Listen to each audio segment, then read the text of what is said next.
आजा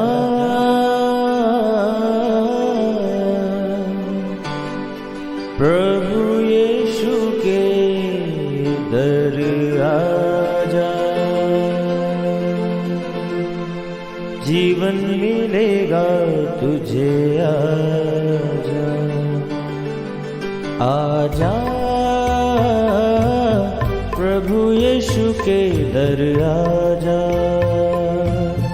जीवन मिलेगा तुझे। आजा आजा आजा आजा।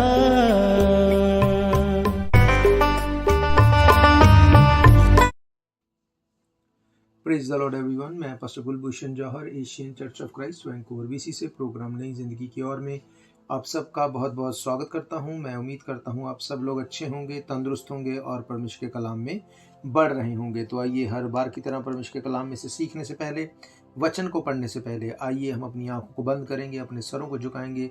आइए हम प्रार्थना में जाएंगे। सर्वशक्तिमान परमेश्वर यीशु मसीह नासरी, हम आपका धन्यवाद करते हैं। आप अच्छे सच्चे जीवित परमेश्वर हैं, दुआओं को सुनते हैं। इस वक्त आपने हमें यह मौका दिया, हम आपकी हुजूरी में बैठ सकें, आपके वचनों में से सीख सकें। होने दे परमेश्वर, जब आज आपके वचनों में से हम सीखें, ये वचनों को सुने, इन्हें पढ़ें, ये वचन हम में से हर एक को नई जिंदगी के साथ जोड़ दे।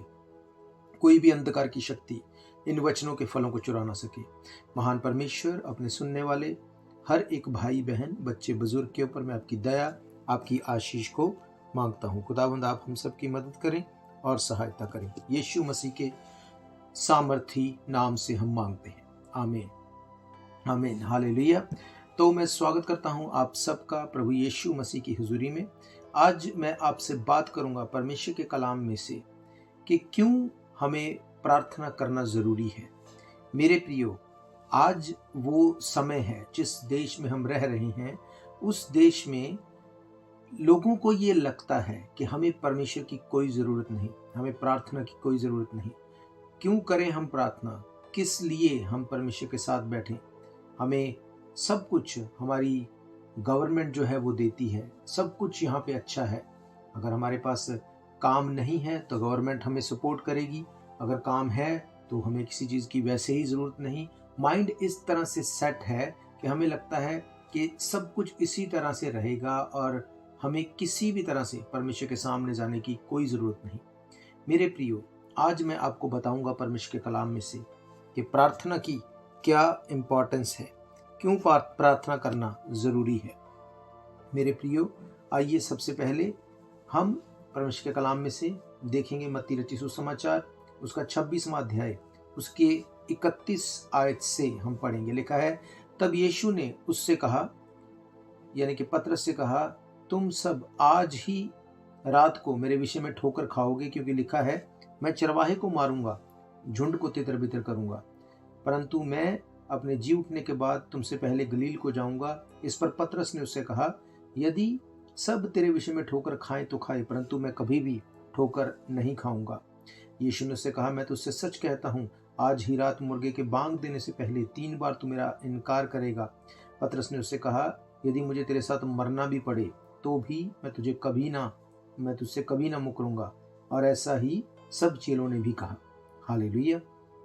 मेरे प्रियो, बाइबल बताती है पतरस और चेले वो थे जो यीशु मसीह के साथ रहते थे, जिन्होंने अपने आंखों के सामने अंधों को देखते, लंगड़ों को चलते, गूंगों को बोलते, कोढ़ियों को शुद्ध होते देखा। ना सिर्फ देखा, पर उन्होंने भी ऐसा किया। वो ऐसे लोग थे जिनको ये पता था कि प्रभु यीशु मसीह हमारे साथ है। और बाइबल कहती, परमेश्वर हमारी और है तो हमारा विरोधी कौन हो सकता है। आप इमेजिन करो, यीशु मसीह उनके साथ थे, उनको ये लगता था हमें किसी चीज की जरूरत नहीं। इसीलिए जब यीशु मसीह ने ये प्रोफेटिकली भविष्यवाणी को बताया कि मेरा पकड़वाया जाना जरूरी है, आज रात ही मुझे पकड़ा जाएगा और तुम सब लोग मुझे छोड़ के भाग जाओगे, क्योंकि इसी तरह से होना है, यही लिखा गया है, और मैं इस जगह पे इसको पूरा करने के लिए अपने हिस्से को करूंगा। पतरस ने कहा कि मुझे तेरे साथ मरना भी पड़े तो भी मैं तेरा इनकार नहीं करूंगा। कैसे उसने ये कहा? अपनी विल की वजह से। उसको लगा कि नहीं, मैं तो ऐसा कर दूंगा, क्योंकि उसको लगता था हालात इसी तरह से हमेशा रहेंगे और ऐसा करने से मुझे कोई नहीं रोक सकता। मेरे प्रियो, जब हम अपने ऊपर या किसी अपनी चीज के ऊपर जब हम प्राउड में आते हैं तो चीजें सेम नहीं रहती। आज हमें लगता है हमें परमेश्वर की कोई जरूरत नहीं, हम जो कर रहे हैं हम कर लेंगे। वैसे ही यीशु मसीह ने पतरस को स्पेशली इस बात में उसने बोला था कि तुमको प्रार्थना करनी है। उसने कहा था कि शैतान ने तुमको मांग लिया है। यीशु मसीह ने इसको अगर आगे पढ़ते हैं गतसमनी की प्रार्थना में, वहां पे बताया कि क्या तुम मेरे साथ एक घड़ी भी, एक घंटा भी नहीं जाग सके।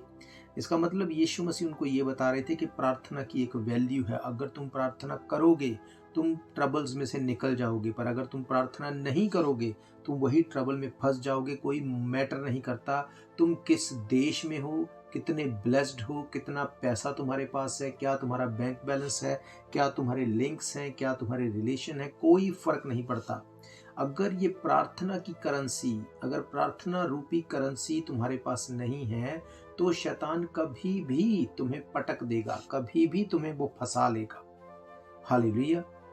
मेरे प्रियो, प्रार्थना इतनी इंपॉर्टेंट है कि प्रार्थना चीजों को चेंज कर सकती है।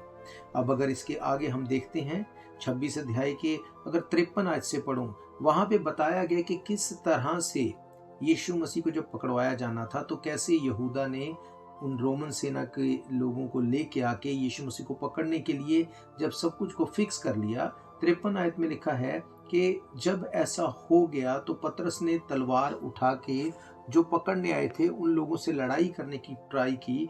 तो यीशु मसीह ने कहा, क्या तू नहीं जानता मैं अपने पिता से विनती कर सकता हूँ, वह स्वर्ग से 12 पलटन से अधिक मेरे पास अभी उपस्थित कर देगा, परंतु पवित्र शास्त्र की ये बातों की ऐसा ही होना अवश्य है, कैसे पूरी होंगी। उसने कहा कि कोई मैटर नहीं करता, मैं 1 मिनट में चीजों को सॉर्ट आउट कर सकता हूं, पर उसने कहा मुझे पवित्र शास्त्र की यानी बाइबल की भविष्यवाणियों की, यानी कि जैसे बताया गया था कि हमारे गुनाहों के लिए एक निष्कलंक मेमना यीशु मसीह जो है उसको बलिदान किया जाएगा, उसके मार खाने से हम चंगे हो जाएंगे, उसके लहू बहाने से हम छूट जाएंगे। यीशु मसीह ने कहा मैं इसको स्किप कर सकता हूं, मैं अपने बाप से बोल के स्वर्गदूतों की पलटन को 12 पलटनों को बुला सकता हूं, पर उसने कहा पवित्र शास्त्र की ये बातें पूरी हों इसलिए मैं ऐसा नहीं करूंगा, मैं इस वचन को पूरा होते हुए देखना चाहता हूं। उस समय यीशु ने भीड़ से कहा, क्या तुम तलवारें लाठियां लेकर डाकू के समान मुझे पकड़ने के लिए आते हो? मैं हर दिन मंदिर में बैठकर उपदेश करता था, मैं तुम्हारे बीच में था। उसने कहा कि ये सब कुछ मैंने किया तब तुमने मुझे नहीं पकड़ा, परंतु ये सब इसलिए हुआ कि भविष्यद्वक्ताओं के वचन पूरे हों। तब सब चेले उसे छोड़कर भाग गए। हालेलुया। मेरे प्रियो, प्रार्थना जो है वो आपके फ्यूचर को चेंज कर देगी। आज आपको लगता है हमारे सब कुछ हालात अच्छे हैं, सब चीज़ें हमारे कंट्रोल में हैं, हमें किसी भी चीज़ से डरने की, किसी भी चीज़ को बोलने की, कुछ भी ऐसा करने की ज़रूरत नहीं, क्योंकि एवरीथिंग इज़ ओके। पर मेरे प्रियो, आप नहीं जानते कोई भी वचन बाइबल का अपने आप पूरा नहीं होगा। आज सब कुछ सही है, पर एक टाइम आता है जब आपको लगता है कि परमेश्वर मुझे तेरी ज़रूरत है, मुझे एक डिवाइन हेल्पर की ज़रूरत है। अगर आज आप प्रार्थना नहीं करेंगे, अगर आज आप परमेश्वर के साथ समय नहीं देंगे, तो वो समय जब आपको ज़रूरत होगी परमेश्वर भी प्रार्थना को नहीं सुनेगा। बाइबल कहती, प्रभु ने, यीशु मसीह ने कहा, संकट के दिन मुझे पुकार, मैं तुम्हारी दुहाई को सुन के तुम्हें मैं उत्तर दूंगा। इसका मतलब अगर आप हर रोज प्रार्थना करते हैं तो जब संकट आएगा तब भी आप प्रार्थना करेंगे, परमेश्वर सुनेगा। पर लोग इसको ग्रांटेड लेते हैं कि जब सब कुछ ठीक है हमें कोई ज़रूरत नहीं, पर जब ट्रबल आए तो हम जल्दी से जाके बोले, परमेश्वर तुझे दिखता नहीं, तुझे सुनता नहीं, मेरे हालात नहीं दिखते। मेरे प्रियो, बाइबल कहती है तुझे पानी में से होके जाना पड़ेगा, पानी तुझे डुबो नहीं सकेगा। आग में से होके जाना पड़ेगा, आग तुझे जला नहीं सकेगी। बाइबल कहती तेरे पास 1000 दाहिने हाथ 10,000 गिरेंगे, वो तेरे पास नहीं आएगा। इसका मतलब ट्रबल्स जब आएंगी तो वो मिस नहीं कर देंगी लोगों को। अगर बारिश आती है तो ऐसा नहीं जहाँ पे आप चल रहे हैं वहाँ पे बूंदें नहीं गिरती। अगर धूप है तो ऐसा नहीं कि आपके ऊपर छाया आ जाती है, पर वो बारिश, वो ट्रबल, वो धूप, वो प्रॉब्लम आपको प्रॉब्लम नहीं कर सकती। ये यीशु मसीह ने कहा। उसने कहा सब कुछ जो है मिलके तुम्हारे लिए भलाई ही को उत्पन्न करेगा। उसने कहा मैं कर सकता हूँ सब कुछ, पर मैं करूंगा नहीं। क्यों? क्योंकि मुझे पवित्र शास्त्र के वचनों को पूरा करना है। पतरस ने क्या कहा? उसने कहा नहीं नहीं नहीं, मैं कर लूंगा, मुझे पता है कैसे चीज़ों को हैंडल करना है। मैं जानता हूँ, मेरे पास अब तो पावर भी है, अभी तो मैं सब चीज़ों को कर सकता हूँ। यीशु मसीह ने कहा ऐसा नहीं होगा, मुर्गा बांग नहीं देगा उससे पहले तुम लोग मुकर जाओगे मुझसे। कई लोगों को लगता है कि यीशु मसीह के तो चेले भी उसको छोड़ के भाग गए। मेरे प्रियो, यीशु मसीह ने कहा मैं पिता से विनती कर सकता हूँ, 12 स्वर्गदूतों की पलटन जो है अभी आ जाएगी। उसने कहा मैं ऐसा करूंगा नहीं, क्योंकि मुझे वचन को पूरा करना है। उसको चेले छोड़ के भाग नहीं गए, ये भविष्यवाणी थी जिसको पूरा होना था, ताकि आपके और मेरे लिए यीशु मसीह को पकड़ लिया जाए, उसको क्रूस की मौत दी जाए, वो कोड़े खाए ताकि हम बीमारियों से छूट जाएं, वो लहू बहाए ताकि हम अपने गुनाहों से छूट जाएं। हालेलुया। मेरे प्रियो, ये जीवित वचन अपने आप से किसी की भी लाइफ में कभी भी पूरा नहीं होगा। अगर आप प्रार्थना करने वाले हैं, आप प्रार्थना की वैल्यू को समझेंगे। अगर आप परमेश्वर के वचन को पढ़ने वाले हैं, आप टाइम देने वाले हैं, आप उसकी वैल्यू को समझेंगे। जब आप ऐसा समझ जाएंगे, आप जान जाएंगे ये प्रेयर रूपी जो एक करेंसी है आपके पास इकट्ठी हो चुकी है, आप किसी भी भय से, किसी भी डर से, किसी अकाल से, किसी महामारी से आप डरेंगे नहीं, क्योंकि आपको पता है मेरे पास प्रेयर रूपी करेंसी है।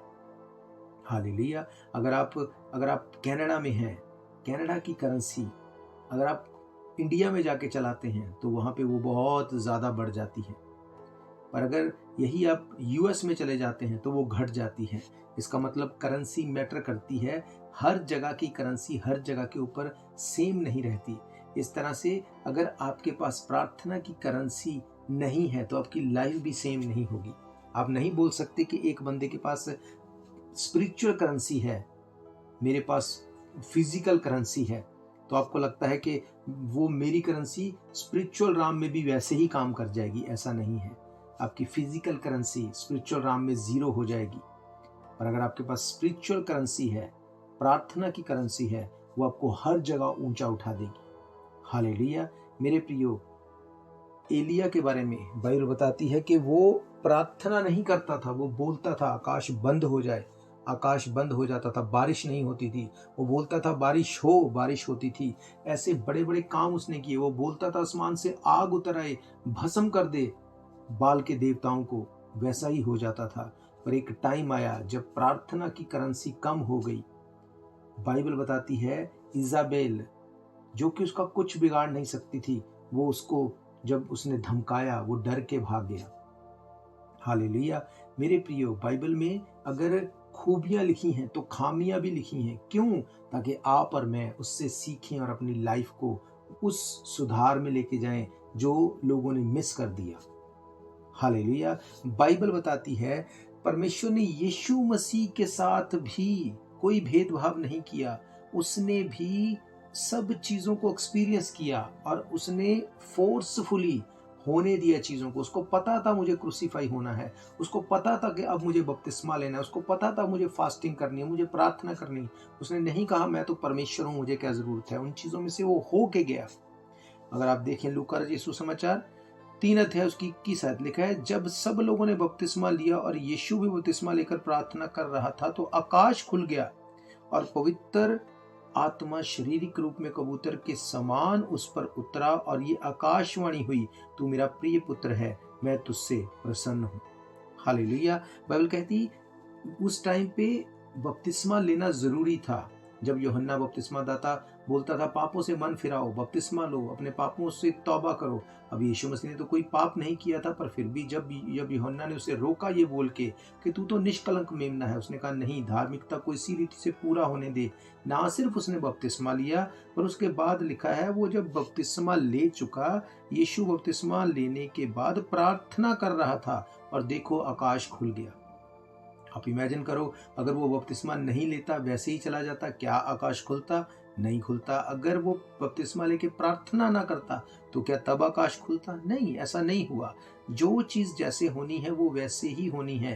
पर जब आप प्रार्थना में होते हैं, जब आप प्रेयरफुल होते हैं, परमेश्वर आपसे बात करेगा, वो आपको आइडिया देगा। यीशु मसीह लिखा है रात भर प्रार्थना करते थे। बाइबल में लिखा है यीशु मसीह प्रेयरफुल थे। जब वो प्रार्थना करते थे तो परमेश्वर ने उससे उसे गाइड किया कि अच्छा अब तुझे बपतिस्मा लेना है और अब तुझे प्रार्थना भी करनी है।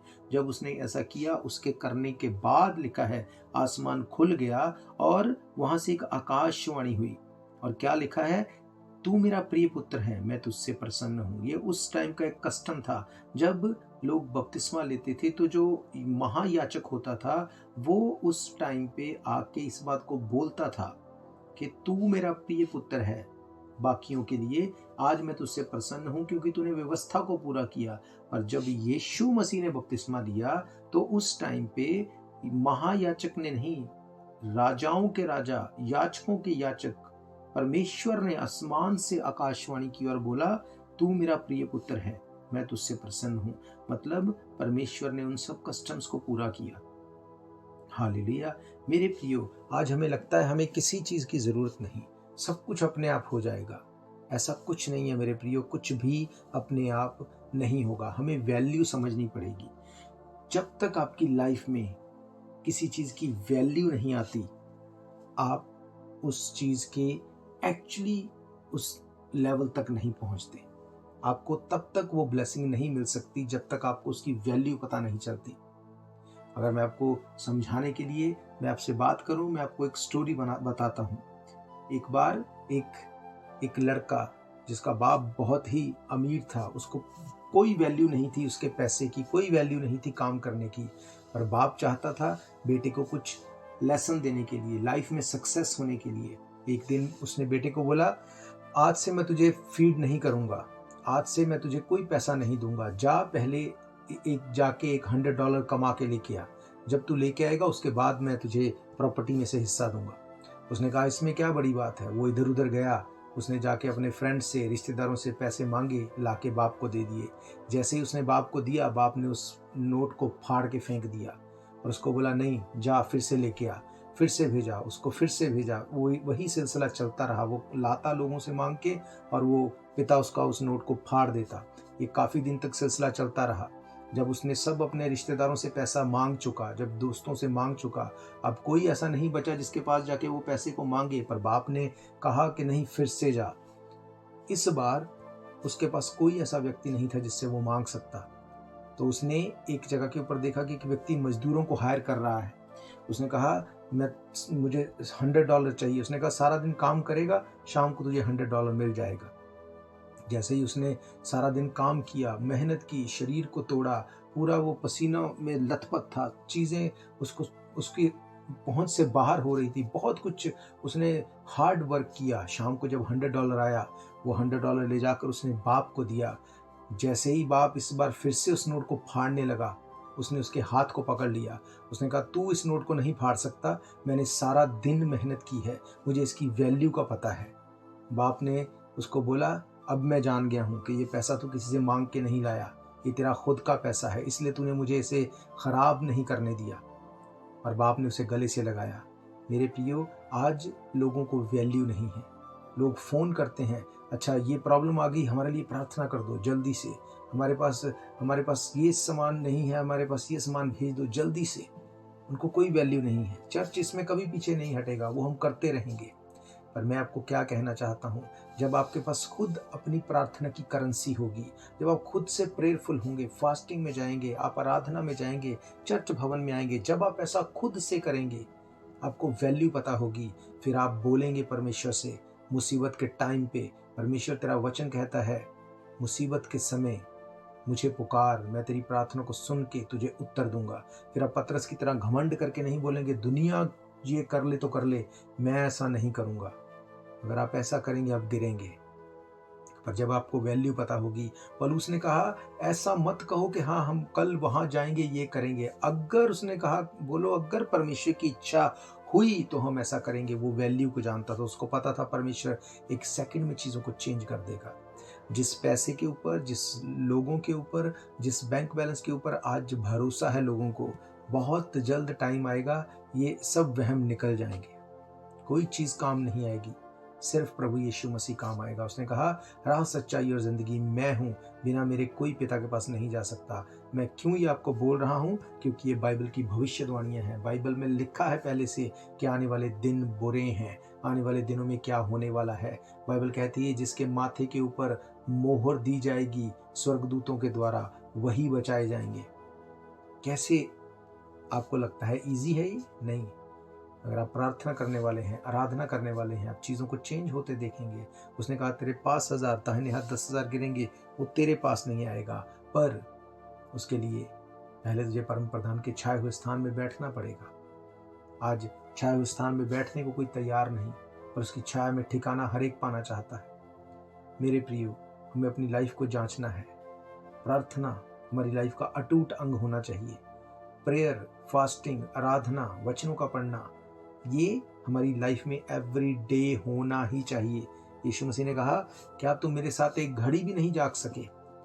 इसका मतलब अगर तुमको बचना है, सिर्फ बचना है, तो एक घड़ी यानी 1 घंटा तुम्हें प्रार्थना करनी है। पर अगर तुम्हें कुछ अलग देखना है लाइफ में, तो तुम्हें उससे बढ़ के करना है। हालेलुया। मेरे प्रियो, इस बात को याद रखो, अपने आप से कुछ नहीं होगा। यीशु मसीह जो खुद परमेश्वर था, जब वो धरती पे इंसान बन के आया, उसको भी कस्टम्स को पूरा करना पड़ा। अपने आप आकाश नहीं खुला, अपने आप चीजें नहीं हुई। और जहां पे यीशु मसीह चीजों को खराब कर सकता था, प्रोफेटिक को खराब कर सकता था, उसने कहा 12 पलटनों को मेरा परमेश्वर भेज देगा अगर मैं चाहूं तो। उसने जानते हुए भी वो नहीं किया। क्यों? उसको पता था अगर मैं शरीर के अनुसार चलूंगा तो मैं प्रॉब्लम क्रिएट कर दूंगा, मैं ट्रबल क्रिएट कर दूंगा। क्या कुछ नहीं बोलते थे यीशु मसीह को लोग, और उसके बावजूद भी पतरस बताता है कि वो गाली सुन के गाली नहीं देता था, वो किसी का विरोध नहीं करता था, वो किसी के साथ झगड़ा नहीं करता था। क्यों? क्योंकि उसको वैल्यू पता थी। उसको पता था कि मेरा एक टास्क है, मैं उस काम को करने आया हूँ और करके मैं पूरा करके चला जाऊंगा पिता के दाहिनी ओर। मैंने आपको बीते दिनों में बताया कि उसने कहा, जहां मैं हूं, मैं चाहता हूं तो मैं वहीं लेके जाऊं। इसीलिए शैतान भी लोगों के पीछे है। उसको पता है कि मुझे भी जहाँ पे मैं जाऊंगा, अथाह कुंड, नरक की आग, वहीं मैं लोगों को लेके जाऊं। इसीलिए वो ऐसे भरमावे में लेके जाता है, वो उनको प्राउड में लेके जाता है, उनको चोरी में, व्यभिचार में, गंदगी में लेके जाता है। और एक्सक्यूज का देता है, सब लोग ऐसा करते हैं, तू करेगा तो क्या फर्क है। हालेलुया।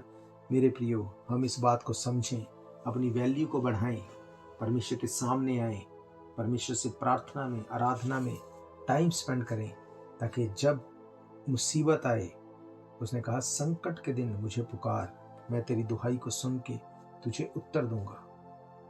मेरे प्रियो, परमेश्वर ना करे कि कभी ऐसा समय आए, पर मैं आपको ये बता रहा हूं कि अगर कभी ऐसा होता है तो आप सुरक्षित होंगे, आप ट्रबल लेस होंगे, आप प्रॉब्लम फ्री होंगे। कैसे? अगर आप प्रार्थना करने वाले हैं। आप चर्च में प्रार्थना के लिए फ़ोन करते हैं, नो प्रॉब्लम, वो हमारी ड्यूटी है, हम उसे करते हैं, करते थे, करते रहेंगे। पर मैं आपको बताना चाहता हूं कि अगर आप खुद मेहनत करेंगे, आप उसकी वैल्यू को दिखाएंगे परमेश्वर को। परमेश्वर देख, मैंने सारी दिन मेहनत करके ये कमाया है। परमेश्वर उसको व्यर्थ नहीं करेगा। बाइबल कहती, परमेश्वर ने कहा मसीह में की गई मेहनत व्यर्थ नहीं होती। आपका प्रार्थना करना, आराधना करना, वचनों में पढ़ना, चर्च में आना व्यर्थ नहीं जाएगा। उसने कहा मैं चीज़ों को चेंज कर दूंगा, हालातों को बदल दूंगा।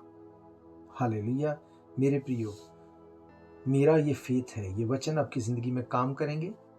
आप अपनी चीज़ों के ऊपर, देखी हुई चीज़ों के ऊपर ख़ास तौर पर घमंड नहीं करेंगे।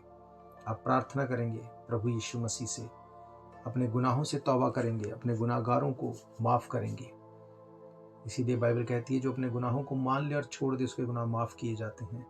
आज हम्बल होते हुए, नम्र और दीन होते हुए परमेश्वर के सामने आएंगे, अपनी आंखों को बंद करेंगे। अगर आप बीमार हैं, बीमारी वाली जगह के ऊपर हाथ रखेंगे। मैं आप सबके लिए दुआ करता हूँ। सर्वशक्तिमान परमेश्वर यीशु मसीह नासरी, इस वक्त हम आपका धन्यवाद करते हैं आपके बेशकीमती वचनों के लिए। आपके वचन जो कि जीवित हैं, जो गांठ गांठ और गूदे गूदे को छेदते हैं। इस वक्त तेरे कलाम में से जो बता दिया गया है खुदाबंद, कि घमंड इंसान को नीचा करता है, अपने से कर लेंगे अगर ये सोचते हैं तो वो कभी नहीं हो सकता। खुदावंद, मेरी ये प्रार्थना है कि अगर तेरे लोगों ने जो आज वचन सुना है, अगर ये अपनी किसी भी स्ट्रगल में है, इनको लगता है मैं नशा छोड़ नहीं पा रहा पर मैं छोड़ दूंगा। मैं जुआ छोड़ नहीं पा रहा, छोड़ दूंगा। मैं व्यभिचार छोड़ नहीं पाता, छोड़ दूंगा। मैं सिगरेट छोड़ नहीं पाता, छोड़ दूंगा।